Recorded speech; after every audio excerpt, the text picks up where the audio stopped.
আসসালামু আলাইকুম। আমার নাম নদী। আমার বাবা মা কেউ নেই। আমি দাদির কাছে মানুষ হয়েছি, কিন্তু অনেক যৌতুকের জন্য আমার বিয়ে শাদী আসে, যৌতুকের জন্য বিয়ে শাদী হয় না। আমার দাদির দেওয়ার মতো সামর্থ্য নাই।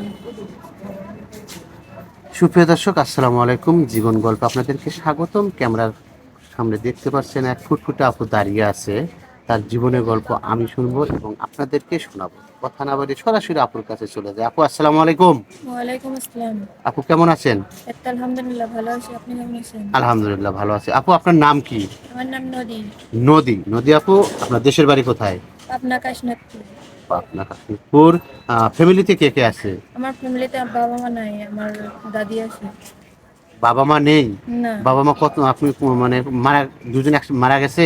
হ্যাঁ, অ্যাক্সিডেন্টে মারা গেছে। দুজন একসাথে মারা গেছে? হ্যাঁ। তখন আপনার বয়স কত ছিল? তখন আমার বয়স 5 থেকে 6 বছর। 5 থেকে 6 বছর। এখন হ্যাঁ। কার কাছে আছেন? বড় আমি হয়েছেন? আমার দাদির কাছে বড় হয়েছি। দাদির কাছে বড় হয়েছেন।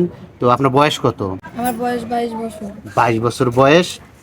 তো মাশাআল্লাহ, দেখতে তো আপনি সুন্দর। লেখাপড়া কতটুকু পর্যন্ত করেছেন? SSC pass. SSC pass. তো আমাদের এই প্রতিবেদনে বা ক্যামেরার সামনে কেন এসেছেন? মানে আসছি যে আমার বাবা মা বেঁচে নেই, আমার বিয়ে শাদী আসে, কিন্তু আমার দাদির যৌতুকের জন্য বিয়ে শাদী দেওয়ার সামর্থ্য নাই।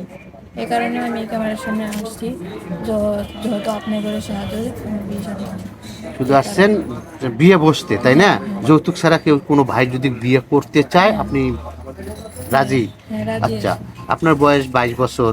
এখন আপনার তো চাহিদা আছে বা একটা আশা আছে, আপনার যে লাইফ পার্টনার করবেন তার বয়সটা কেমন হবে, দেখতে কেমন হবে, কালো হবে না ফর্সা হবে, নাকি টাকা পয়সা কম থাকতে হবে না বেশি থাকতে হবে? হ্যাঁ, তার যেরকম থাকুক, যেরকম সামর্থ্য আছে সেরকমই চেহারার চলবে। দিক দিয়ে? যেরকম চেহারা সেরকমই চলবে, সমস্যা নেই। আর বয়স? বয়স হলেই হচ্ছে। বয়স কোনো ব্যাপার না? না, যদি বয়স কোনো ব্যাপার না। 40 50 বা 30 35 না, এইরকম হয়? ওরকম ব্যাপার না। কোনো ব্যাপার না? না। শুধু চাচ্ছেন আপনাকে ভালোবাসা, হ্যাঁ, এইটুকু চাচ্ছেন, হ্যাঁ। তাই না? সুপ্রিয় দর্শক, আসলে গ্রামের মেয়ে কথা বলতে খুব লজ্জা পাচ্ছে বা ভয় পাচ্ছে, এই প্রথম। তো আসলে কোনো কথায় যদি ভুল ত্রুটি হয়ে থাকে অবশ্যই আপনারা ক্ষমা সুন্দর দৃষ্টিতে দেখবেন। আর উনি কি বলতে চাচ্ছে অবশ্যই আপনারা বুঝে যাওয়ার চেষ্টা করবেন। আচ্ছা নদী আপু, হুম। আপনি তো আপনার বয়স 22 বছর বলেছেন।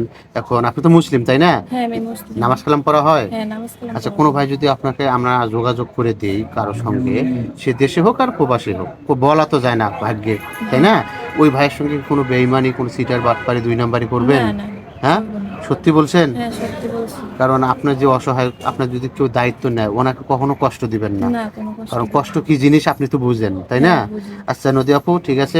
ভালো থাকবেন, আমরা দোয়া করি। সুপ্রিয় দর্শক, এই মুহূর্তে একটা ডিসপ্লেতে নাম্বার দেখা যাচ্ছে। আপনারা যদি কেউ নদী আপুর সঙ্গে যোগাযোগ করতে চান, কথা বলতে চান, তাহলে এই মুহূর্তে ডিসপ্লেতে নাম্বার দেখা যাচ্ছে, এই নাম্বার ইমো হোয়াটসঅ্যাপ খোলা আছে। আপনারা অবশ্যই নদী আপুর একটা স্ক্রিনশট মেরে পাঠিয়ে দিবেন, আমরা যোগাযোগ করায় দেওয়ার জন্য চেষ্টা করব। উনি কয়েকদিন আমাদের অফিসে থাকবে। আমি আবারও বলছি, কেউ অডিও ফোন ভিডিও ফোন দিবেন না, স্ক্রিনশট মেরে ছবি পাঠিয়ে দিবেন, আমরা যোগাযোগ করাই দিব। ঠিক আছে আপু, ভালো থাকবেন, সুস্থ থাকবেন। আল্লাহ হাফেজ, আসসালামু আসসালামু আলাইকুম। আলাইকুম।